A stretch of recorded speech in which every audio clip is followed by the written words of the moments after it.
Coming up on NFL Week 5 here. Gino Bacola alongside Eric from ETOF 21 Sports. And we have the buys that have started. So this week, I believe we have 4 teams on bye. We'll have 14 games instead of the 16 to discuss. Still have 2 undefeated teams that remain, the 49ers and the Eagles. 2 winless teams, the Bears and the Panthers. And the Bears have both of those first-round picks next year. So they're sitting in a pretty good spot as far as the draft picks are concerned. And the AFC North, they can't score. They have 3 of the bottom 6 offenses in the league in terms of EPA per play. And in terms of DVOA, they're 3 of the bottom 10. The Bengals, Browns, and Steelers not been good offensively. Just a couple key notes around the league as we get into the first game. We encourage everyone that's in the state of Iowa to sign up for a DRF Sportsbook account. If you do so, make sure to use our promo code FAST350, and it'll get you all the way up to a $350 deposit match bonus. So anywhere in the state of Iowa, let your friends know, let your family members know. Eric, we got the Bears, we got the Commanders last week. The Bears, after all the crap everyone's been talking about them, they come out firing against the Broncos. They go up by 21 points. They end up blowing a 21-point lead, which is the largest blown lead in franchise history. It matches that. This is the 14th straight loss for the Bears. They actually had the ball and a chance to kick a field goal to go up 3, but they went for it on 4th and got stopped. I like that play, and the reason I like that play is because they've gotten one stop that whole half of football, and that was the Broncos' first possession. Eberflus, how I look at it, there was 2:48 left. Broncos had 1 timeout and the 2-minute warning. You have the best running quarterback in the NFL, a defense that you've ran for 171 on that is the worst against the run. And even if they kick the field goal, their defense isn't going to stop the Broncos. Why not just keep in the offensive hands, try to win the game? I actually like the call. I have no problem with the call at all. Yeah, I don't like the play call. I like going for it. I just don't like the play call. Yeah, and that's going to happen a few times when we talk today about the situation. Going for it wasn't wrong, but you got to take into account all of the things happening in the game, right? That's the one thing that those the analytics and the sheets that tell you whether to go for it, whether not to go for it. They don't know the little things like who's playing quarterback necessarily. Where are you on the field a lot of the times, right?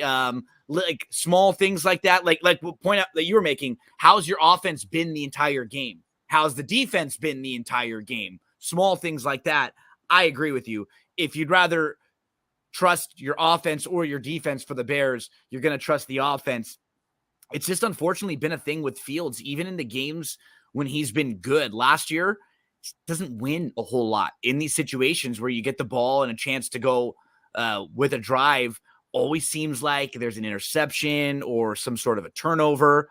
Their final 4 possessions, 2 punts, 2 turnovers.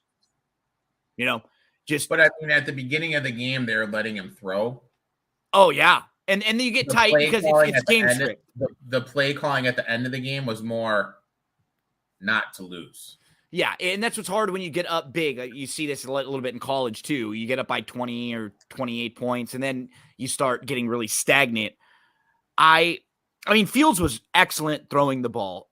When we watch this game, it's hard not to take more away from the Denver defense than from the Bears offense necessarily when we've seen the Bears struggle week to week. But wow, we got to give him credit here. He was graded Fields quarterback number 3 on the week, 5th in EPA per play.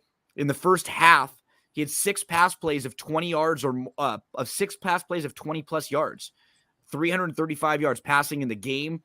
80% passes completed, 4 touchdowns.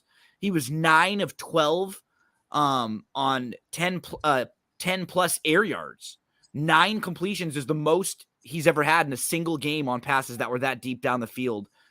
Still didn't run as much, just 4 carries for 25 yards, but he did get hit, fumble, resulted in a touchdown to tie that game. Moore looked good. Komet looked good. Herbert, they leaned on him. Like, the wide 9 defense of Van Joseph is so is, bad. You called that perfectly. but The tight ends. You look at it historically, struggles against the tight end. So I mean we sniffed that out on Sunday morning. We talked about that, and it's just one of those things. Clement to me isn't a week to week player. No, but that was the matchup. It was just a situational matchup. I had Fields, Moore, and Komet last week in DFS, and they all had fantastic days. They were like 25, 30, and 27 fantasy points and DFS points on DraftKings. And they benched Claypool. They just asked him not even to join the team anymore. But I mean, on the flip side, that's a structure thing. You go from being under Mike Tomlin to come into this train wreck known as Matt Eberflus. You're going to speak out and stuff. You're going from a great organization to probably the worst ran organization there is. So, I mean, I get it. I mean, he should know better not to speak up, but I mean, he's just not used to stuff being this half-assed. Yeah, the problem for me is in watching any film, I'm not going to give Claypool any benefit of the doubt. The guy didn't give out effort in a lot of these games. Yeah. Oh, 100%. He played like crap. But you're right. It is. He kind of hard. He didn't want to, right? He didn't want to give out maximum effort in this situation. And it's my point just going through all of this is, damn, not great over there for them, really top to bottom. But it's another situation where right now things looked great for them in the first half, and they're coming off a game where they lost to one of the other worst teams in the league. They're at a very low value point. Washington's coming off of a game where they just took the Eagles, one of the better teams in the league, to overtime. So Washington is valued pretty high right now, and they are a 6-point favorite in this game, over under 44.5. The Commanders played pretty well, and they've played well against the Eagles now 2 years in a row, in like 3 straight games against them. They tied the game at the end of regulation, and Riverboat Ron had a chance to win it. I would have gone for it. What about you? I wish he would have too. I would have. Me too. Because I think when you're a big underdog on the road like that, and you just have one play to win the game, I think you do it. Because what ended up happening is when you're on the road, the other team is a little bit better than you. You don't want to have to go down to down against them, right? Play for play. If you got a chance in one play where you can win it and they can't do anything for you, they can't do anything to you, I think you take that right there, because in overtime, there was only 2 seconds left too. Yep, exactly. You go for it, you win. In overtime, they went 3 and out, never got the ball back. Yep. They actually had more first downs in this game than the Eagles. They had 365 total yards. Couldn't have happened last week when I was playing against Eric in fantasy, but Howell had a much better game this week, even against a strong defense. He was 29 of 41, 290 yards passing, no interceptions, 6 carries for 40 yards. He finished graded as quarterback number 10 on the week, and he led 2 fourth-quarter game-tying drives. So, you know what? There's a lot of bad quarterback play out there, Eric. He's not consistent, but he's not the worst that we see out there. No, he was good in this spot. Yep, exactly. He's got the Heineke thing in him, doesn't he? Like a little bit of that? I think he's got a better arm. He's way more mobile. Yeah. You can do some RPOs with him. He's a little bit more athletic. They'll roll with him this year, and the next year's draft class is insane on paper with quarterbacks, and then you can kind of go from there. But in terms of this game, home favorites on these Thursday night games are 55% ATS. Favorites in general, 56% ATS. What kind of is the mental state of the Bears after having that big game and losing it? Reports are out that Fields was just sitting in the locker room. He had no idea what to do. Yeah. He was just sitting there. Bears O-line, are they going to be able to block this Commanders front 4? I don't know. That's another worry point for me. I would love to find a world where I could talk myself onto the Bears here. I just Me can't. Too. I was trying. Is the Bears are the worst team defending receiving backs. With that being said, I'll probably bet Antonio Gibson over 14 and a half receiving yards. He's I been a like pass that catching one. back. I'll probably do Robinson's been that. more between the tackles, right? And Yeah. he only had 7 touches, and we're starting to see it like we talked about last week. These guys that don't get much touches on Sunday get a lot of touches Thursday on the quick turnaround. So that'll probably be my only action in this game. I will bet Antonio Gibson over receiving yards. Okay, Eric, we continue along. Where do we head next? Going to Let's London. go. We're going to London, baby. We go. So yeah, I mean, no place for me, really strong way, one way or the other in this one. Jags at the Bills. I gotta say, it feels like a fantastic spot for Jacksonville.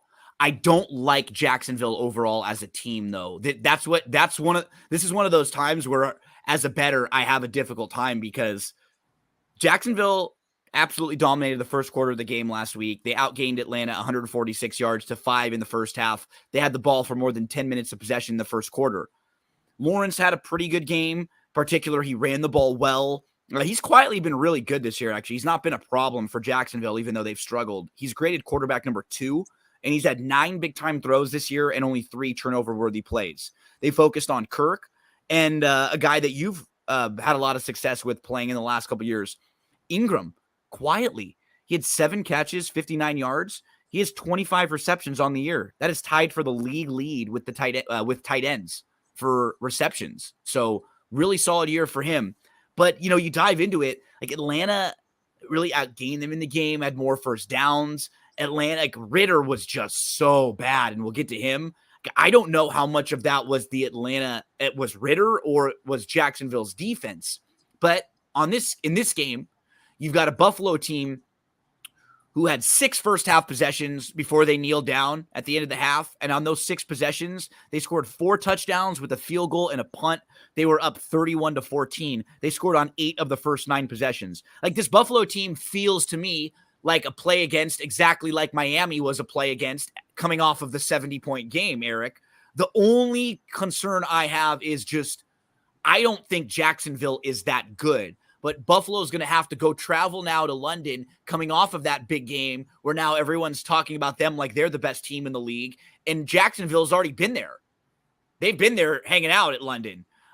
There was something tricky about this where I believe the Bills went and moved into the hotel rooms or the hotel that the Jags were staying at.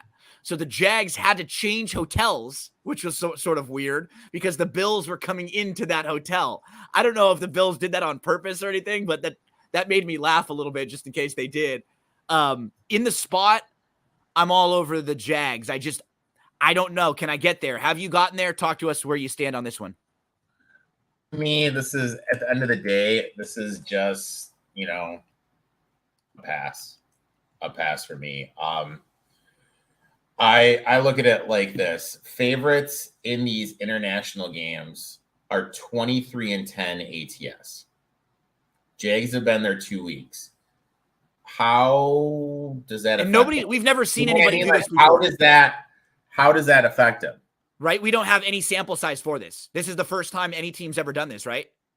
Yeah, so we don't know how they're going to be. We don't. Is it going to be an advantage for them or a total disadvantage? No idea. So that's going on. Total letdown spot for the Bills after that big victory over the Dolphins. What's going on with Von Miller? Return to practice. Is he going to be there or not? We still don't know what's going on with them. Robinson's coming back from the Jags, which is going to help their blocking, but they still have their other tackle position. That rookie from Oklahoma has been insanely weak. If Miller's there and he's playing over him, that's going to put insane pressure on Lawrence. Jags 15th DVOA defending the pass, middle of the road. I just don't think they have anyone that can really guard Diggs, and Diggs has kind of been sneaky good this year.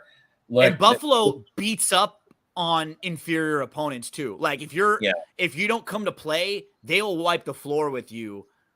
I'm in agreement with you. Like the spot I wanted so bad to be against Buffalo this week, and the fact that they have to travel cross country. Jacksonville's been there, but there are too many variables for me with it being out of the country and me just not being all that high on Jacksonville to begin with this year. So I'm staying away on this one. But man, I want to give the Bills a little bit of credit and Josh Allen. Last week, he finished 21 of 25, 4 touchdowns, 320 yards, and a perfect passer rating. Like, when you watch Josh Allen play in a game like that, he is even better than Patrick Mahomes when he has that kind of a game. Like, Mahomes, you trust more week in, week out with what he's able to do for you. But honestly, like, when Allen is playing as well as he is, I think his ceiling is even higher than Mahomes because of how, like, the ability to run a little bit more. And he's got, like, a stronger, more accurate arm, like, deep down the field when he's able to hit stuff. It's for him, it's all mental about not taking those chances. Man, he didn't have any turnover-worthy plays. He had 4 different receivers that caught a pass for over 20 yards, 5 that caught a pass for over 12 yards, 3 of them that caught a pass for 30 yards on throws of 20 air yards, of less than 20 air yards. He was 83% successful in dropbacks. Like, that's not what Josh Allen does, right? His accuracy isn't pinpoint. So he out-Tua'd Tua in this game, which was pretty cool. Like, all of the short stuff, all of the middle of the field, everything that the Dolphins left open, he picked them apart right away. Just 2 seconds in, boom, man was open. He hit him right away. It was fantastic to watch. He was the number 1 graded quarterback on the week. And this is a stat that people have been doing with Tua for years, right? Since he was in college. Josh Allen had 4 incompletions and 4 touchdown passes. He had 4 incompletions and 5 total touchdowns, if you include the rushing touchdown there too. Diggs was a monster, and their defense, they were able to slow Miami down just enough to make them work. The Dolphins didn't get shut down in here, but all they did was they had a stretch in the game where 4 straight second half drives, Miami didn't score a first down, didn't get a first down. And boom, all of a sudden Buffalo keeps scoring, and that's the difference in the game. But they're going to have to deal with. One thing for Buffalo is White. That's what I was just going to mention. He's out now for the year. And that's their big strength, right? That's the one thing. Their secondary was the best in the league at coverage as far as grading. And that was what made them strong, is that they're so well balanced. You feel like you have strength in the secondary. You've got strength up front in the defensive front. So that's going to really hurt them. Miller should be back practicing. And they've scored 38, 37, 48 over their last 3. So at least 37 points in a 3-game stretch happened only one time last year, the 49ers. It happened only one time in 2021. The Bills did it that year. It happened only 2 times in 2020. The Bills did it that year again, and the Packers. They've outscored opponents 123-33 in their last 3 games. Number 1 DVOA. And in fact, they are the best ever 3-1 team tracked by the DVOA metric since 1981. But just wanted to give them some love and some roses, because they've had a good 3 weeks, and that was a really big win last week. I don't want to play them when they're so high valued. I just can't get to the other side. I agree 150%. There's not really even any player props I really like here. So no, nothing for me that jumps out quite yet. Ravens at the Steelers. I got to tell you, I don't think this is going to be that much or any of a downgrade with Mitch Trubisky playing for Pittsburgh. And I think people will think that it is with Pickett out, but Pickett is graded quarterback number 38 through 4 games. You know, keep in mind, there aren't even 38 teams with starting quarterbacks. Of the full-time quarterbacks that take snaps, only Ritter and Bryce Young have graded worse. He's actually worse than Zach Wilson. In QBR, he's number 29 out of 32. This offense has been miserable. They've only converted 43% of third downs last week. They only had 225 total yards. I think this number is correct. I got to double check it, but I try to look it up again. Now, 50 straight games where they haven't hit 400 total yards since Matt Canada. I think it was the longest streak since 2009 to 2013 when the Arizona Cardinals did it. The offense did not cross midfield in the second half. They've only scored 4 total touchdowns in the 4 games. They're averaging 10.5 points per game. So, Eric, should I really be all that worried that they don't have their starting quarterback here and they'll actually have a quarterback who's more mobile, who's started games in this league, and who's got more experience than him? I'm not really worried about the move from Pickett to Trubisky. Trubisky will have had a week now as the number 1 QB to take the reps with the first team. And I think Pittsburgh is coming into this game really undervalued because they just got their asses kicked by the Texans last week. This feels like a real Mike Tomlin back at home, us against the world. Nobody believes in us. Everybody thinks Baltimore is the team to beat in the division because they just won. And now all the AFC North teams struggled last week. I think at anything over 3, you got to take Pittsburgh at home in here. Yeah, I gave this out on my stream that I do every Tuesday night when it was at 4.5. Also, someone... Are you okay down to 3? I'm okay down, like anything over 3.5. Yeah. Yeah, me too. One of the guys, I'm assuming it was a guy, it could have been a girl, but someone in the chat room mentioned how Canada gave Tomlin's kid a scholarship. And Tomlin is very loyal to that fact. Yeah. So you could tell it's something. It's like, what does he have on that guy? So, that there's that there. Look, Tomlin, dog, 65.4%. Home dog, 76.2%. 59.3% off of a loss. As a dog against Harbaugh, he is an insane 11-2-2. That's 84%. Full disclosure, I bet the Ravens last week, then that was the least impressive 24-3 road victory that I've seen. I don't think that the Ravens would have won if Watson played the game. The best play from the Ravens was Jackson running the ball offensively. The Steelers' rushing game looked better. I still don't like what I'm seeing from Jackson throwing the ball. I think the Steelers will be able to take advantage of Jackson's weakness throwing to the outside of the hashes. Ronnie Stanley is still banged up. There's still some issues with some Ravens in terms of the injury. Their offensive line, they had 4 penalties in the first half. And then Moses had to leave the game with a shoulder injury. And they've already been out the left tackle, Stanley, for the last few games. So that I will say what surprised me was that the Steelers didn't take more advantage of the Texans' banged up offensive line. The Texans had 451 total yards, and the Steelers didn't have a sack. I think they'll be better against this team that they're more familiar with Pittsburgh in this divisional game at home. But and I think they'll be able to make more of an impact this week than they did last week with Stroud, who, man, he's been really good in the Texans coaching staff. I'm getting more and more impressed with. The more film comes out, the easier it's going to be to scheme for him. I think Trubisky's a veteran now. He's been around the block. I think he's going to be a little bit more of a calming factor. Pickett really hasn't shown that great of leadership in my eyes. And to me, it really doesn't matter who the quarterback is. I'm just going to play the Tomlin in the spot. This is kind of what he does, us against the world. Everyone's doubting us. Let's go out. Let's win the game. We had one when he came in to start last year. I'm trying to look.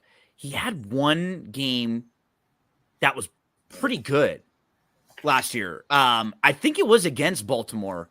Was that the game?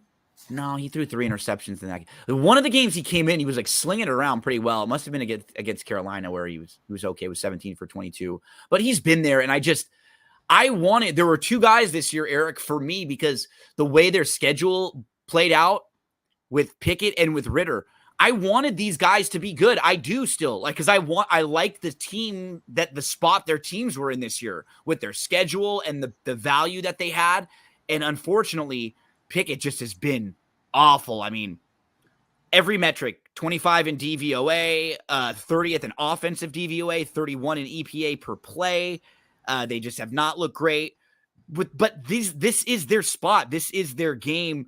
The Ravens, they have 2 division wins and a 1-game lead. This would be huge for them to get 3 road wins this early in the season against all your division rivals. The thing is, doesn't even matter in this spot when you're getting this number, because they can still win this game. And as most of the games are in this division, kind of close games down and decided by a field goal. I like Pittsburgh in here quite a bit. let's see anything other to mention. The Ravens. It's so hard to take anything out of that last game because they're playing against DTR, a guy who wasn't really prepared and was making his first start. And it's like, oh yeah, by the way, you're going to be starting today and you're going to be against a pretty unique defense, just sort of that's going to give you different looks. It just was not an easy spot for DTR to be in with the, question marks on the running game. They're having some offensive line issues too. And the Browns, got to say, their offense has just been bad overall.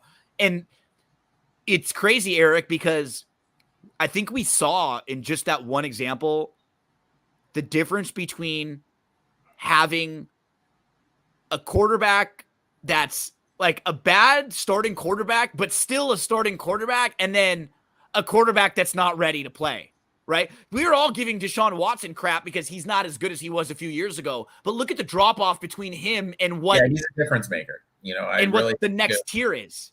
Even if I he's really like think if Deshaun played, they would have won that game. I agree. Even if he's the 20th-ish best quarterback right now at how he's been playing, look at the difference between someone who's below average and then, someone who's just not ready to go. That's what's so crazy about playing quarterback in this league is that there really are like 30 guys or so that can do it. Not many more can even have the ability or the capacity to take those snaps, to process everything that's going on at the speed it's going on. Nice game for Andrews. 5 catches, 80 yards, both touchdown receptions. Nothing really sexy on offense. Lamar only had to throw 19 passes, as you mentioned. They got up. It was more of defensively because the Browns offense was making some mistakes. DTR had 3 interceptions in that game. Both Eric and I are on the Pittsburgh side. We think you can lock this one in at anything over the 3.5. Eric, how about those Lions? 3-1. Only loss came in overtime in a 1-score game that they lost themselves. They absolutely should have won that game. Since then, what do? Don't sulk. You have back-to-back wins, double-digit victories, and they've got wins this year so far at Lambeau and at Arrowhead. They've got 4 straight wins against the Packers now. In the first half, they outgained the Packers 284 yards to just 21. They dominated the box score. They had more than 400 total yards, 5.5 yards per play. Packers only had 230 yards and 4.3 yards per play. The Lions had 10 more first downs than the Packers. Lions went 7-11 on third down and 2 of 2 on fourth down. Packers were just 4 of 12 combined on third and fourth. Lions had 20 more total plays run. They won the time of possession by almost 16 minutes in the game. They ran for 211 yards, and the Packers only rushed for 27 yards on 12 carries, 2.3 yards per attempt for the Packers, and 4.9 yards per rush attempt for the Lions. Your Lions were up 27-3 at halftime. That was the 3rd biggest halftime deficit that the Packers had ever faced at home. And what's crazy, they only blitzed 1 time the whole night. 1 time. And they were getting home and all that pressure. 8 pressures for Hutchinson and a 21% pressure rate. The team had 5 sacks on the night. He also had had at least 5 quarterback pressures in his last 6 games. All these young dudes, man. Laporta, he has more receptions in his first 4 games than any tight end in NFL history. The only one with more receiving yards than him through their first 4 games was Ditka, the Bears. He was the only one ever as a tight end. Man, Montgomery, he's questionable coming into the game. He ends up getting 34 touches, 32 carries for 121 yards and 3 touchdowns. This is the number 3 team. That goes back to the theory, dude. Like, he didn't play on Sunday. Gibbs had 18 touches. Yep. And then they just pounded it with Montgomery. I mean, full disclosure, on Instagram, every Thursday I always put out, this is who I'm putting in my captain spot. I put Monty. He scored me 55 points. I won some money playing some DFS. Thanks. Unbelievable. And I think that's the thing. Like, I hit his over 50.5 rushing yards. I think that's the thing. Like, people really need to start paying attention to is the running backs before the Thursday night game. Yep. And man, this Lions team really does look like one of the more well-balanced teams in the league. And the key is their defense. They're leaning on this defense, and the defense has been playing very strong right now. Yeah, like they're one of the few teams that's top 5 in offense and in defensive DVOA. They're the number 5 defense. They're the number 4 offense right now. This is well balanced, Eric. It doesn't feel as fluky either because the NFC isn't strong. Right now, where you sit and you look at the other 3 teams in your division, you have to feel really confident that this is the team to beat in the division. But now, these are the times when you start to worry about the Lions. When they can start to read into what everyone's saying and they can start to buy into the hype, right? Because they quietly got to 3-1 the last few weeks, and now all of a sudden you're basically a 10-point favorite in this game. I mean, look, the number, the situation says to play the Panthers. Lions coming off a huge win, prime time. And this is a game, like, I'll be honest, this is a game, historically speaking, that they usually lose. Absolutely. You know, Goff comes out, throws that early pick, and then boom. You know, down 10-0. You turn the ball over.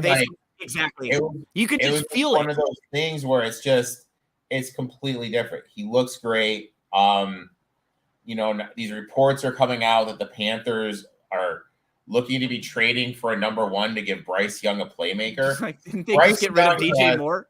Laviska Shenault, who's a gadget player, Curtis Samuel type guy. You know, they have DJ Shark, a good field stretcher, and Terrence Marshall can be a number 1 in this league if he's in a good system. I would love for my Lions to trade for him and pair him with what they have going on. And to trade, that's all that Young is missing, a number 1. He's a one-read guy who just locks in on the slot or the tight end.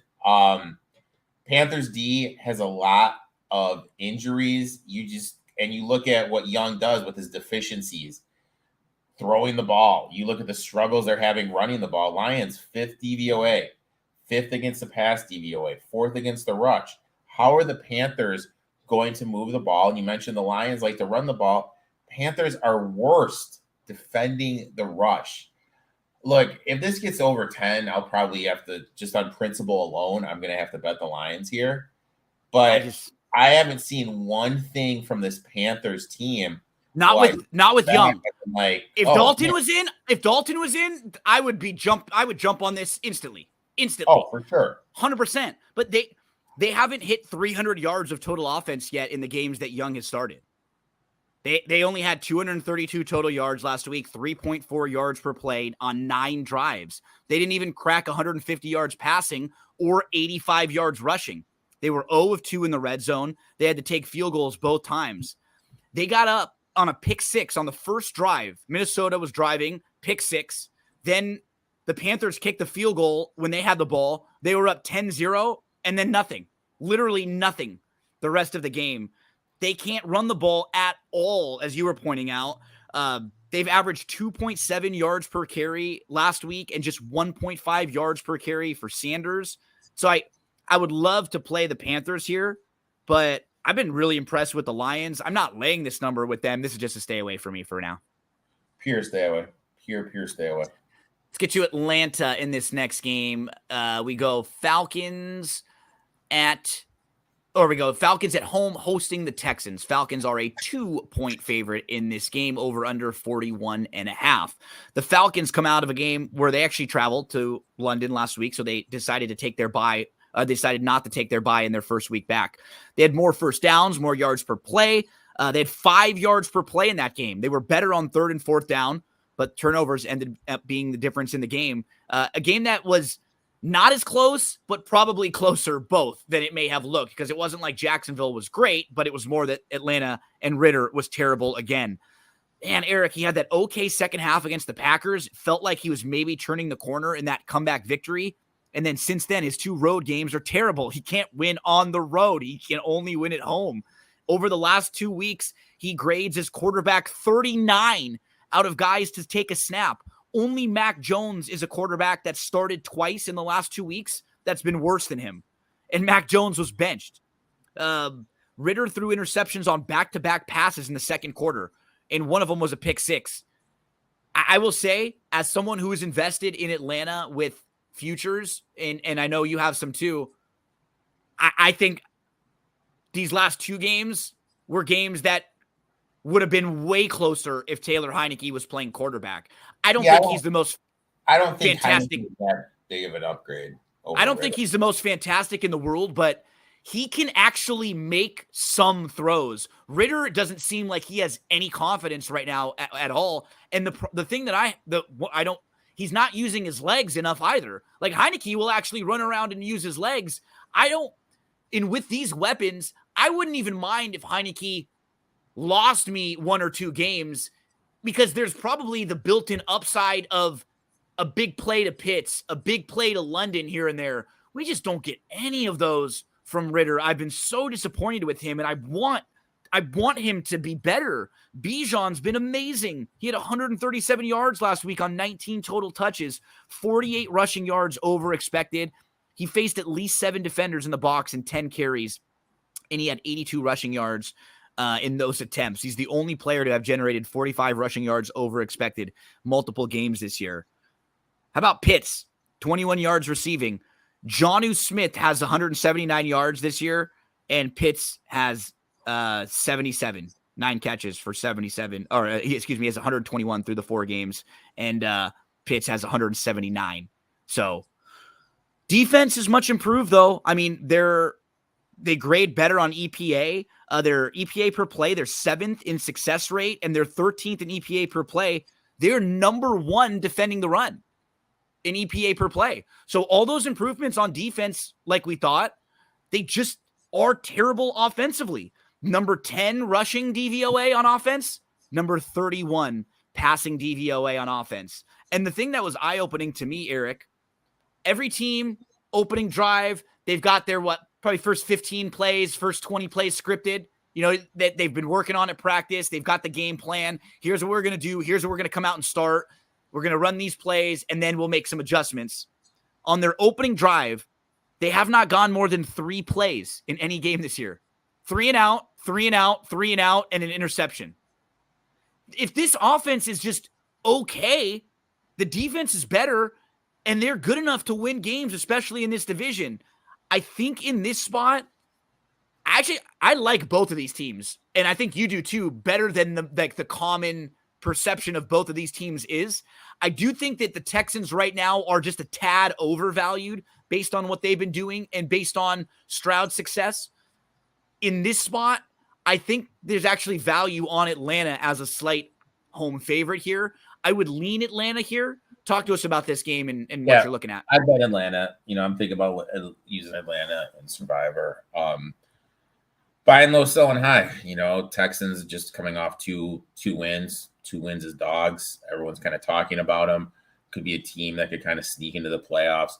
More and more films getting going on Stroud. But at the end of the day, this Falcons offense is just a run-based offense. They're going to lead on Algier. They're going to lead on Robinson. Texans are 29th DVOA defending the run. Per PFF, the Falcons have the best offensive line to defensive line matchup for the run game this week. I think it's just going to be a heavy dose of Bijan. I think you're going to lean on Bijan. Teams, 2-game winning streaks that are road dogs are 45% ATS. The trends say to take the Falcons here. I think it's a bounce back spot. Ritter has never lost and has never at home. At home. He's never lost at home, and he's covered every game at home in the NFL. So I just think that this is just kind of the right spot to to play the Falcons. If the Falcons lose this game, they're going to be in serious trouble of not making the playoffs. If the Texans win this game, they could actually make the playoffs. So this is a big game for both teams. Texans are starting to get some offensive line pieces back, but I just, Pierce got banged up. I don't know. I just kind of feel like what the Falcons have on defense and their run game, they're going to be able to take advantage of the weaknesses that the Texans have. So I play the Falcons. This opened up at 3. Once it got down to 2.5, I've actually bet it at 2.5. Yeah, anything under the 3, I think is where you jump on the Falcons there. And this is This is nothing against the Texans. Honestly, they dominate. I've been super impressed with them, and you and I were very, very high on them this year, thinking they would be a lot better than the common perception of them. They dominated Pittsburgh, twice as many first downs, double the total yards. They had 6.5 yards per play, and Pittsburgh only had 4. Stroud had another 300-yard game. He was better than the 16 of 30 line might suggest. He was quarterback number 9 on the week. Third straight game with 250 passing yards, 2 passing touchdowns, no interceptions. That's the longest stretch by any rookie since at least 1970. First player in NFL history with 1,200 plus passing yards, 0 interceptions in their first 4 games. 5 rookie quarterbacks started a game last week. He was the only one that had a victory in that game. This team is number 11 overall in DVOA. They're 14 on offense. They're 16 on defense. They're number 5 on special teams. The 16 in EPA per play, 11 in EPA per dropback. They're really solid across the board, except for 2 spots. They've been terrible in rushing offense and in rushing defense. That's the key. They can't run the ball, and they can't stop the run. And as Eric is pointing out, I think this is a team that will be able to take advantage of that. I have just been extremely impressed with their coaching staff. Man, they had a rookie quarterback, and they've been missing as many as 4 offensive linemen. And they scored 67 points in their last 2 games, and they've won those games by 20 and 24. That's just really impressive stuff for a young team with a new staff. Nico Collins had 168 yards receiving, 92 receiving yards over expectation. That's the second highest total expected of any receiver in a game this year. He actually is leading the NFL in yards after the catch, and he's 5th overall in receiving yards. Nico Collins has more receiving yards than A.J. Brown, Stephon Diggs, and Devontae Adams so far this year through 4 games. Yeah. He's been a monster. And the defense didn't allow Pittsburgh to cross midfield until the second half. So while I am 100% with you and we're both playing Atlanta, this is the spot. Atlanta probably should be more of like a 3.5 point favorite in this game. And they're 2 based on what's happened to both of these teams over the last 2 weeks.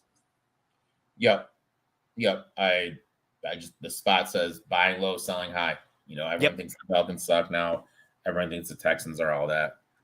And when we looked at the Falcons' schedule, it kind of looked like this was going to happen, where they would be able to maybe get 2 wins right off the bat, and then 2 of their tougher games of the year were at Detroit and then playing in London against Jacksonville. I think like the only other really, really tough game on the Falcon schedule that we had circled was the Jets game. And now we don't even know without Rodgers how tough that matchup might be. So this is when the schedule really lightens up for Atlanta, and they should have every opportunity, if good enough, to win a lot of these games. It's a fascinating game, a game that a lot of people probably won't care about as much this week, but you and I both like these 2 teams a bunch, so I hope they come out and both play well in here. Let's go Saints at the Pats. Eric, the Saints are a 1-point favorite on the road, even though they looked awful last week. They only had 197 total yards, only 3.2 yards per play. The longest play of the entire game for them was 20 yards. The 3.2 yards per play was the 3rd fewest in a game since 2001 for them, and the first time they didn't score a touchdown since week 10 of 2019. Carr didn't look healthy at all. He only had 127 passing yards on 37 attempts against the Tampa secondary that was missing some pieces. He had attempted 14 passes behind the line of scrimmage, which was tied for the most such attempts behind the line of scrimmage in his career. The Kamara stat line was one that, like, you had to rub your eyes a few times to see if it was real. 13 catches for 33 yards receiving for Kamara. Like, huh? Great in PPR, but not a whole lot of production there. I mean, and the Patriots are coming off of a game where they just got shellacked. The 35-point loss is the largest margin of defeat in the 29-year head coaching career of Bill Belichick. Mac Jones gets benched after a bad game. He finished the week graded quarterback 34 on the week. So, yeah, 34. He had 3 turnovers that led to 18 points for Dallas. He completed 12 of 21 for 150 yards, benched with 3 minutes left to go in the quarter. Zappe didn't do much better, though. They didn't score any points on his 3 drives. They did miss a 52-yard field goal. The offense only had 11 first downs. They converted only 7 first downs on the 8 offensive possessions with Jones, and they turned the ball over 3 times. They went scoreless on their final 10 possessions of the game. They've only scored 55 points through their first 4 games, which is their lowest total for the franchise since 2000 when he was his first year as a head coach. The offensive line graded out miserably. They're starting to get banged up a little bit. The secondary's depleted. They're looking for Jones to return this week. Jack Jones, that could help them out. Look, I'm not really high on either of these two teams this year, Eric. I don't think either of these two teams have looked fantastic, but I do think the Patriots are a little bit undervalued right now, and they're usually a team that's overvalued. They got their asses kicked last week. I think they'll bounce back this week and play much better. I have not been impressed with the Saints. This is basically a pick 'em. It's sort of flipped back and forth. I mean, I'm not lining up to go bet it at the windows, but if in a pool that I have where I have to pick every game each week, I'm on the Patriots side in here. I got to see more from New Orleans before they're getting this kind of love where it's basically a pick 'em on the road. Yeah, I took the Patriots here minus the 1, and I got him at -1.5. Derek Carr really struggles on the road for his career. His yards per game, completion percentage, and TDs are all down. Plus, he's going into the game with a shoulder injury. He struggles to throw the ball down the field. This past Sunday, balls were floating off target, hence the 14 targets, 13 catches for 33 yards for Kamara. Carr can't throw it downfield. Now he's playing the 8th DVOA team in defense, 12th DVOA defending the pass. I know the Patriots are going to have injuries. Gonzalez and Judon are out, but I don't think Carr is going to be able to take advantage of it just because he can't get the ball down the field. Belichick, off of a loss, is 41-19-1, 68% ATS. One thing we're starting to find out with Mac Jones, he covers the games as favorites. Against the dog, he's the worst quarterback in the league. He's 63% against the number as a fave. Teams lost by 35 points or more, 64% ATS the following week. Teams that scored 3 points or less, 61%. That's just the buying low, selling high. Saints offense has struggled this season. They aren't running as much play action as Carr has ran in the past. Carr is one of the best quarterbacks in the league at doing play action. Even without Judon, I think the Patriots will be able to create pressure on Carr. The weakness of the Saints defense is the rush defense. I think the Patriots will lean heavy on Stevenson, Elliott, and crew. Eric and I are both on the Pats, so this could be one of our 5 plays this week. Eric, we had a solid week last week again. I think we ended up going 3-2 last week. So right now, 1 game over 500 through 4 weeks with our 5 each and every week. Patriots, we're both on this side here. We move along to the Giants at the Dolphins. Miami's an 11-point favorite in this game, over under 49. Teams coming off of a 50-point plus victory are now 7-6 in their next game since 1970. They won by 50 points in 1 week and then lost by 28 the next week. Yeah. Talk about a turnaround. How about this one, Eric? Teams that score 60. There have been 7 times that's happened. A team has scored 60 points. You know what the record is in the game following it? 0-4. 1-6. How crazy is that? You know, you have that game where everything goes so well for you, and then boom, it's just hard. You're overvalued, and it's just hard to have that type of efficiency the following game. You know, they've given up 41 points per game in the games against Buffalo and the Chargers. They are dead last in success rate allowed on defense. They're allowing 51.3% of plays to grade successful. Almost 54% of passes are grading successful against them. They dropped all the way down to number 7 in DVOA in that game.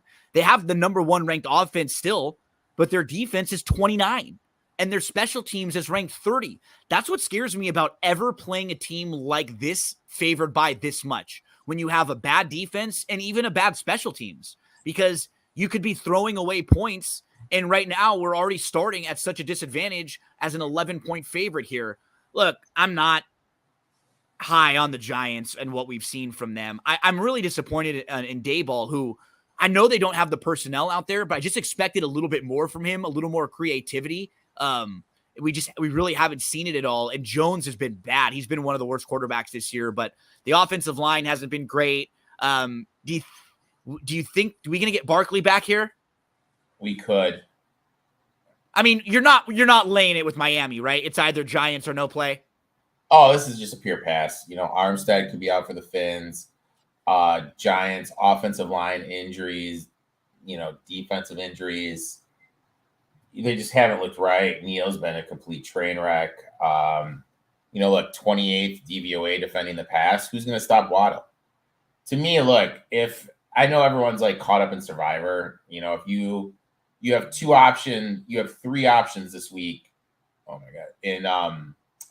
In my eyes, you can take the Falcons, or you can fade the Panthers back-to-back weeks with the Lions, and then the Finns next week, or take the Finns here. I don't know. I just can't get behind this Giants team right now. No, me either. I would love to, but got to see a little bit more from them. We move to Titans at the Colts. We've got the Colts as a 1.5 point dog. This one's sort of kind of been dancing around the 1.5-ish number. So now this open is the Colts getting points. No, sorry. Titans getting points. Yeah, that's where that's what I looked at right away at plus 1.5. This was a lock on the Titans for me. And I guess still like right at about I wouldn't want to give more than 2 though, which is about where we are right now with the Titans. That was such a fantastic game and a Vrabel game from the Titans. How about Henry had more passing touchdowns in the game than Joe Burrow? I think right there, I would have told you that, and you would have known that the Bengals were in trouble. Hi, Eric. If I would have said Derrick Henry is going to have more passing touchdowns than Joe Burrow. Wasn't a quick start to the game. They went 15 plays, 40 yards. They kick a field goal. Then they were back-to-back punts. But following that, Titans go 78 yards, 73 yards, and 80 yards. And going into halftime, they're up 24-3. They go on a 15-play, 10-minute and 22-second drive to come out of the half. They kick a field goal, and they just suck the life right out of the game. I mean, they just took the entire third quarter away from the Bengals, and the Bengals' only chance would have been to get a bunch of possessions in the second half. Tannehill finished 18 of 25, 240 yards. He played really well. Hopkins dropped what could have been a 55-yard touchdown pass. Henry didn't start the game off great. I think he had just 22 yards on his first 7 carries, but he improved. He averaged 6.6 yards per carry on the next 15, had 122 total in the game. His 35th career game with 100-plus rushing yards, tied for the third most in franchise history. I didn't realize how strong the history, because every franchise is different. Like the Bears, for example, the stats going around all over, like Justin Jefferson already has more receiving yards than any receiver in the history of the Bears franchise. It's like some organizations don't have great lineage of just awesome wide receivers or awesome quarterbacks. But for the Titans, Eddie George, Earl Campbell, and Derrick Henry have all been in this franchise. Talk about like some of the who's who of running backs and like stud running backs through the years. This defense was really strong. They were all over that hobbled Joe Burrow. They're number 12 in defensive DVOA. They're number 3 in defending the run, which is what the Colts want to do, and what Richardson wants to do is run. They were down 23-0, the Colts to the Rams, and they came all the way back in the second half. It was a really good effort from them. Sloppy in the first half. They missed a field goal. They did get some running production, though, from Richardson. He had 56 yards before half. And I like what I saw from their staff. Their head coach made some adjustments. Richardson actually leads the league in explosive play rate. He's been better than I thought. I do think this is Tennessee at something close to this, but if it got up to 2 and over, I would sort of stay away. Yeah, I want nothing to do with this game. Obviously, the Titans coming off a big win over the Bengals. Vrabel isn't that good as a favorite. Only 47%. Titans defensive line is legit. They could get to Richardson, make him feel a little bit uncomfortable. Titans are really weak defending the pass. 25th DVOA, could be a good Michael Pittman game in terms of DFS. But in terms of sides, look, I never lay points on the road. So, I like this Titans team. Colts are really a little young, better than I thought. I'm just going to end up passing. What's next on our slate, Eric? Bengals at Cardinals. Bengals only had 211 total yards in the game last week and 14 total first downs. They go 70 yards on the opening drive, kick a field goal. Following that, they don't score again in the game. Honestly, they didn't even get close to scoring the rest of the game. They punted on 5 of their next 7 possessions, not counting a kneel down at the end of the first half. They were 2 of 10 on 3rd and 4th down. I mean, Burrow's obviously hurt. This team's in a little bit of trouble right now.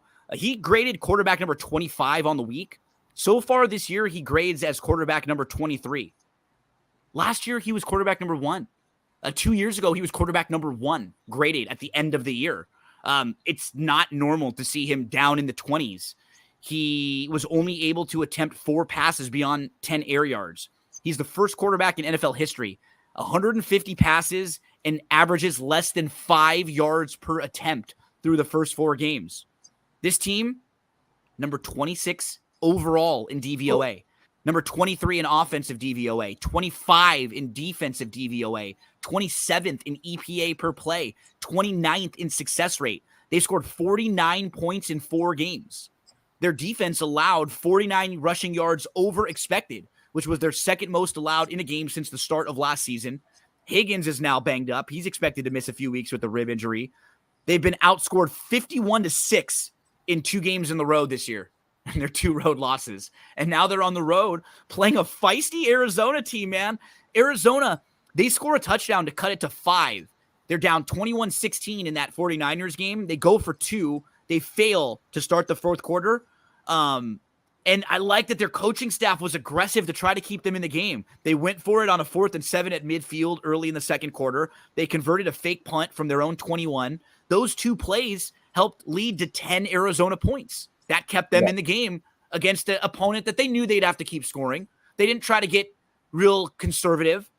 They went on touchdown scoring drives of 87 yards before the half and 99 yards in their first drive out of the half. So they went from down 18 to only down 5. Michael Wilson looked really good. 7 catches, 76 yards, 2 touchdowns. This offense, in 4 games, they're number 9 in EPA per play. They're tied for 10th in success rate with the Rams, 2 teams that we thought were going to be 2 of the worst teams in the league. They're both top 10 offenses. And in dropback EPA, they're 12th. They're number 6 in rushing EPA per play. And it was the defense that killed them, Eric. The defense had the worst defensive performance by any team in any game this year, according to EPA per drive. The 49ers were almost perfect. This number has moved, though, a little bit, right? This is like a weird number here. What have we seen? And tell us about what you think with this one. This number opened up at 5, and now it's dipped down to 3. This is just a pure pass. Look, there's a trend that says to take the Bengals here. You know, they only scored 3 points, historically speaking, to take them. Cardinals have been playing great. They do have a lot of defensive injuries. All I know is we're going to see how good of a leader Burrow is in terms of like playing someone. I really don't know what to do here. Bengals defense, I think their defense has just been awful. And they lost some key guys. The safeties, the secondary is the key. There's the secondary guys they had last year played like every snap for them. Yeah, and they're just not there. They're a top 5 defending the run last year. This year, they're bottom 5 defending the run. So I don't know. I can't get there on either side. I want to get there with Arizona, but I missed the number. So Me too. Same thing. Completely agree. I just feel like I didn't get the 5 or a little bit better. But man, shout out to Arizona. They've been doing a great job just preparing for games, and a team that, heck, I don't think they were going to win that game last week, but I played them to cover, and it wasn't like it was a bad beat or anything. You just felt like you were on the right side. Like they were in that game throughout. And what I like, they put together a template for things that you can do to San Francisco. And we'll talk about that a little bit more. Like they attack San Francisco in ways that I think better teams will be able to impact more in the game. Just the Cardinals couldn't stop San Francisco on defense. That was the problem. They just could not do anything to stop them there. Let's go to Eagles at the Rams. Eagles are 4-0. haven't really looked fantastic in those 4 games, though. I had to go to overtime to beat a Washington team that got blown off the field by the Bills last week. And Washington had more first downs than they did, held the ball for more than 4 minutes of possessions. The Eagles were only 4 of 12 on third down and just 1 of 2 in the red zone. They had 11 penalties in that game. Brown got called for a taunting penalty after the go-ahead score, and that gave Washington better field position to get their game-tying score. But they did come back after being down early. The defense allowed 2 touchdowns in the fourth quarter. That was, again, eye-opening, right? You come all the way back, but then you still allow Washington to score 2 touchdowns in the fourth quarter. They didn't run the ball very well. Only 140 yards on 27 carries, 3.9 yards per rush. Had to lean on the passing game a little bit more. It was another big game from Brown, who had 9 catches for 175 yards. I think we just expect so much from this Eagles team because they were so good last year. It's not like they've been bad. They're 6th in DVOA. They're number 7 in offense. They're number 10 in defense. They've been a bit lucky, though, in their games. Like, even in this game, in overtime, Washington should have picked up a first down. They got lucky, not that they did. The Eagles got lucky that Washington didn't. The balls bounced their way against the Patriots. The balls bounced their way against the Vikings. We're seeing like the changes on the defensive side, starting with the coordinator, 2 new linebackers. These guys just aren't as good as the guys who were there before. And now Dean's out with an injury at safety. Edmonds isn't as great. The nickel corner, Maddox, got a pec injury. Bradbury's out of position. But you mentioned the squeaky wheel gets the grease, right? Brown was complaining on the sideline a couple weeks ago. And since then, I think he has 18 catches for 360 yards and 2 touchdowns in those games. Eric, I think you've made me a believer now with the Rammies. At plus 4.5, I think I'm on the Rams side in here. Puka's been good. The real key, though, I'm going to wait because I just want to try to hear the most that I can about the health of Stafford, because he didn't look good late in that game. He was limping around. He did help them in overtime, like with the game-winning drive, get it to Puka.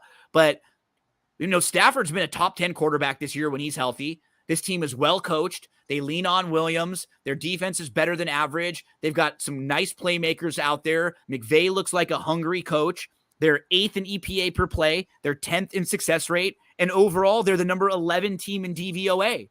They had 27 first downs in that game. They didn't have to punt until there was 8 minutes left to go. And now they're going to get Cooper Kupp back, it looks like, this week. Yeah, I gave this one out Tuesday night on my stream. Plus 4.5. The weakness of this Eagles defense is defending the pass. Plus, they have injuries in the back four. Stafford has looked solid, averaging 307.25 yards per game. Cooper Kupp is on track to come back. That means better matchups for Puka, Van Jefferson, Higbee, and Crew. Plus, the Eagles will be without 2 of their top 3 DBs and without their middle linebacker, who is their coverage linebacker against Higbee. This is going to help the Rams playmakers even more. Stafford will be able to take advantage of it. Jurgens, who is an offensive lineman for the Eagles, was hurt. Now, in years past, this really hasn't been a big issue, but we've seen the backups for the Eagles, because they've been so depth at the offensive line, those guys are starting to get poached and aren't there anymore. So the talent and the backup position just isn't there. I think this is going to help Donald and Crew to get there. Last year, we all talked about the Falcons and their luck in one-score games. Eagles are 3-0 this year in one-score games, so they're going to be due for some regression to go against the norm. Teams that are 4-0 and their favorites on the road in week 5, like the Eagles are only 43% against the number. Flip side, teams on a 4-game ATS winning streak that are home dogs, like your Rams, are 62%. Eagles have 2 new coordinators. In my eyes, look, game plans are okay. In-game adjustments are okay, but it's just not as crisp as it was last year. These guys are still trying to figure it out. Rookies are still thrust into playing a little bit more, banged up. I'm going to take the Rams here, plus I bet it here, plus the 4.5. Yep. Hurts doesn't look good in the pocket. Happy feet, not getting upset. It's amazing as we move to our next game, Chiefs at the Vikings. The Chiefs are a 4-point favorite on the road here. So last year for the Vikings, they kept winning all these games, but based on the advanced metrics, they were not good. This year, they're number 14 in DVOA. They're a top half team. They're number 12 in offense, and they're unlucky. Their defensive success rate is number 14. On offense, their success rate is number 8. So they've been way better as a team this year, but the balls haven't been bouncing quite as well for them. I think that it'll start to even out now. I don't think they're going to end up losing all of the one-score games this year and have that be the case. Their defense actually played a lot better last week. They shut out the Panthers in the second half after being down 6 at halftime. Just the offense wasn't all that great, in particular Cousins, but he's been very good through the first 3 weeks of this year. There was a couple small plays. There was a pick 6 in the red zone on the opening drive. They were going to get points there, so that's a 10-point swing. On the previous play, there was an offensive holding flag that wiped away a touchdown pass. And then they had an interception in the second quarter that could have been another pick 6. You pointed out Madison would have a good game. He did. And Akers got involved a little bit. He had 5 carries for 40 yards, also 2 catches. And the Chiefs here on the road, a little overvalued. That game last week, they didn't play all that well against the Jets. Mahomes didn't play all that well. That was actually, how about this? He was graded quarterback number 28 on the week. The only quarterbacks that had a worse week than Mahomes were Ritter, Aiden O'Connell, DTR, and Mac Jones. 2 players making their first start, and 2 other players who may not be making many more starts in Jones and Ritter. I talked about this on Tuesday night on my stream. Mahomes this year, no Bieniemy. I think we underestimated how much Bieniemy was absolutely going to have impact here. Completion percentage down 67 to 64. Yards per game down 277 to 251. TD to INT ratio last year is 5.1 TDs for every 1 INT. This year it's 2 to 1. The offense is averaging 7 points less per game, and they've only scored over 24 points once this season, and that was against the Bears. Flip side, last year, they had one game where they didn't score over 24 points. Now, Vikings have some holes defensively. I think that, this isn't one of those games, but moving forward, this Chiefs offense just isn't it. And even against the Bears, they had a lot of third down or long third downs early on.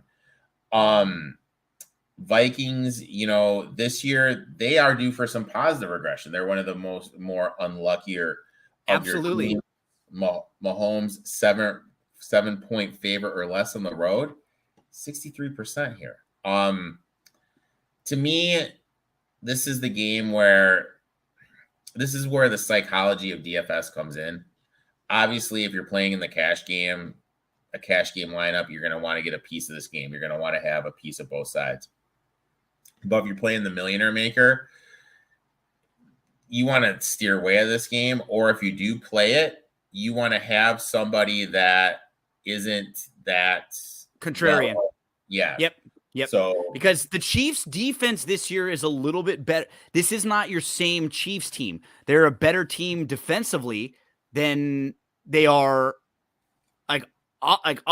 they're not better, but normally their defense is a train wreck, and their defense is actually very solid. And like you said, their offense just isn't that same potent offense as usual. So yeah, I think the play here is Minnesota. At anything over the 3.5, I would play Minnesota here. I want nothing to do with this game. To me, this feels like it feels right for being a close game, like a field goal-ish game. Give me Minnesota on this one. Let's go to the Jets at the Broncos here. So this is the Hackett Bowl, right? We had weird. You Coach got Gregory saying he wants to be released. Now Payne saying he's not, wants to be released. You got the little thing between Hackett and Payton. Yeah. Everyone's talking about, oh my God, Zach Wilson, he gets it. He's turning the corner. Is he really though? You know what I mean? Like it was a good game. It was one good performance. I'll give him the credit for that. He's the only opposing quarterback. This stat was nuts ever to have more completions, more passing yards, more touchdown passes, and fewer interceptions in a game against Mahomes in a college or pro start. Mahomes has had 127 total starts. No opposing quarterback has ever been better than him in all of those. He had 3 big-time throws, no turnover-worthy plays.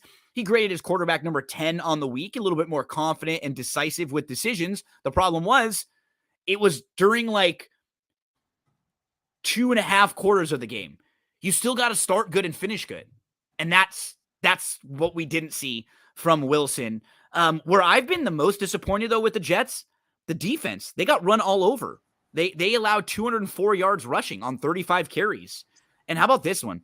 They've now lost 87 games when they've fallen behind by 17 points or more. 87. That is insane. Look, they won't come back. This is just this. I don't trust Zach Wilson on the road. I'm just going to say it. Yeah, I don't trust Zach. I don't trust the Broncos. Russell Wilson has looked good. Their offense has been fine. He has looked good. Number 13 in offensive DVOA, 13 in success rate, 8th in dropback EPA. The defense is dead last in EPOA, dead last in DVOA for defense. In fact, this is the worst defense ever tracked by DVOA metrics through 4 games. Yeah, I look at it like this, though. Everyone's going to be betting the Jets, because of the game against the Chiefs. I'm getting the Broncos at a decreased line. I haven't been that impressed with Zach Wilson and the Jets. Look, I know what's the word? That was their defense. And I don't know. I just trusting Zach Wilson. Even in that game, the defense allowed 200 yards rushing. Yeah. So I wanted to be on the Jets here a little bit more, but I'm staying away from this one. I like this next spot, Eric, as we get to 2 of the better teams in the NFL that have had very strong defenses over the last couple of years, the Cowboys and the 49ers. This is Sunday Night Football. The 49ers are a 3.5-point favorite in this game. They became the first team since 2013 to score 30 or more in 7 straight games. They wore down that feisty Arizona team, but the offense was fantastic. They had 30 first downs. They only had 6 total 3rd and 4th downs. Like, they didn't even need to get to 3rd down because they just kept going. Purdy was 20 of 21. He was really good. Arizona didn't blitz once against him. He picked them apart. Looking through the game, though, I don't think anyone's talking about this. San Francisco is 28th in rushing EPA allowed. They're 29th in rushing success rate allowed. Opposing teams grade successfully on 45% of their runs. The 49ers are 23rd in defensive rushing DVOA. We don't really notice it because they're up in games and they're so far this year, and they haven't played teams that can continue to run the ball and stay consistent with it. They haven't really played a very strong schedule either. But Arizona had a 49.3 success rate running the ball. That's eye-opening to me against better teams, because now they're going to play a team like Dallas here. Dallas has a more well-balanced team offensively. They can throw a little bit. They can run on you, and their defense can actually get a stop or two like Arizona couldn't get. I'm a little worried at the usage of McCaffrey too. McCaffrey's been awesome. Like, he's been playing like an MVP. He is on pace right now for 417 touches. He has 98 touches through 4 games right now. I think they're giving him a little too many. Like, they're giving him the ball a little too much. You don't need those extra bumps and bruises for this guy. They can win these games without him. I like Dallas in this spot at over a field goal. I think their defense showed well last week. I like what I saw from the fill-in for Diggs, who had a couple interceptions there. At over the field goal, I take Dallas because I think they can keep this game close enough. I think they have the template to beat for the 49ers. Another game I just want to pass. I look at it like this, teams. Both these teams, teams that won by 35 points or more, like the Cowboys did, 42% ATS the following week. Teams that won by 35 points or more, by 30 points or more, 47%. Cowboys O-line banged up. Are they going to be able to protect? What's going on with this Parsons injury? But he was grabbing his calf. Diggs is out. What's going to go on with the 49ers there? And then you saw Arizona. I don't trust either one of these quarterbacks. And then, and Purdy was awesome, but he's not as good as that one game was. And last week, that was an amazing game. That was Dak his best really game he's hasn't played. shown me anything. Look, I No, mean, and I don't trust McCarthy all that much. Shanahan gets really cute in these types of games too. Like against good teams, he does always something a little bit weird. And like not like he's not obviously he's like kind of a beat up on the lesser teams type of guy. This is the type of team though I've been waiting for to play the 49ers because I think Dallas is built to beat them with what they can do. Man, San Francisco will like you could see too. Dobbs just kept going at their secondary. Like he would just go right to Wilson and Wilson would beat them repeatedly. Yeah. Like same play. They would just run the same play back and he would beat them. I'm with you. I don't trust Dak, but at over the hook, I leaned on Dallas here, plus the 3.5. Monday Night Football, Eric, we finish up with the Packers at the Raiders. Packers are 2-2, coming off a game where they just got their asses kicked by your Lions. Love struggled to start. He was 1 of 7. He was holding on to the ball too long. He made some bad decisions. They didn't get a first down on their own until 7 seconds before halftime. They went 3 and out 4 times in their first 5, and the only one of those that didn't end in a 3 and out ended with an interception. They had 21 total yards at halftime. Why didn't they try to run the ball a little bit more? I don't understand. It was bizarre. They didn't even run the ball 1 time on their first 2 possessions. And then they're down, and now it's hard to do that when you're down. On the Raiders side, they had the rookie quarterback O'Connell make his first start last year. Struggled early, 2 fumbles that were turned into 2 touchdowns. He got sacked 7 times on the day, 6 by Mack. Started to get a little more comfortable as the game went on. But, I mean, this offensive line and this offense let Khalil Mack sack them 6 times in a game without Bosa or Derwin James. They couldn't make any adjustments on him. To me, that's coaching. That's where I get concerned with McDaniels here. They were just 1 of 11 on 3rd downs, and we're seeing these videos of fans screaming at Mark Davis, telling him to fire him, Mark, fire him, like screaming at him in the stands there in the stadium. Talk to us about Monday Night Football, Eric. I definitely lean the Raiders here. Like, look, if this gets 2 would be my buy-in point. Jacobs has looked better. Packers struggle defending the run. I think you're going to be able to get Jacobs going. Devontae Adams revenge game. McDaniels coaching for his job. Packers, this is kind of like a weird schedule for the Packers. They just played that Thursday night game. Now they play the Monday night game. Then they have the bye right after that. It's a little bit weird. They are a little banged up on the offensive line. They're without their whole left side against the Lions. Oh, shout out. Our guy Dobbs has been having a good year so far, though. He's been playing money. Yeah. I just trust the Raiders here. I'll take the small. It's a much better spot. It's a good Raiders spot. Small dog. I'll take the small home dog here. I think Jacobs is going to get it going. I think it's a huge Josh Jacobs night. Eric, this week ahead will be a little bit different for us as far as our schedule is concerned. I'm going to be heading out of town. Got a wedding. My girlfriend's brother's getting married, so I'll be flying to Dallas for the next few days. I'll be doing some work here and there from there, but I'm not positive what my internet connection and my setup's going to be like. So you're going to hold down the fort. I think later in the week with the winning ticket on Friday with DRF Sportsbook, we'll figure out. I think you're going to have someone fill in on there, or if we have a fill in there. And then on Sunday also, I think you're going to get our buddy Kyle, the DFS Bachelor, to join you on Sunday morning for the show at 11 a.m. Eastern time. So if my setup's good and the internet's good, I might pop on there with you guys and hang out. But if not, everyone will be able to still see you on Sunday, 11 a.m. for all of the last minute up-to-date information for all the games. Yep, I'll be there Sunday with Kyle, and we'll hold on the fort while you are enjoying the wedding. Thank you, sir, and don't forget, everyone, parlayplay.io. If you're listening to this show, you like to play football, you wager on football, you wager on fantasy and DFS, this site is for you. Just make sure you use our promo code. That way you'll get a boost. We get a little bit of a credit for it also. NFL Betting Blitz, parlayplay.io. If you have any questions, just ask me or Eric. Thank you so much, buddy. Good luck to you all week long. We'll all be following you at ETOF21 on Twitter and at ETOF21 Sports everywhere else. And thanks again for pulling a little extra weight this week. Good luck in all your plays. So I think we've got Steelers plus the 4, Falcons minus the 2, Patriots minus the 1, Rams. We go there, and Vikings. No, you didn't like the Vikings.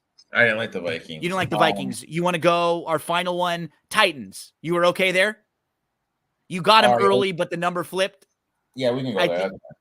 Okay, so we'll put Titans as our fifth one. Steelers, Falcons, Patriots, Rams, and then Titans for our final play. Let's see if we can get over the hump now. We're on at 500. Let's start to build over. Thanks so much, everyone, for hanging out with us. We'll talk to you again next week with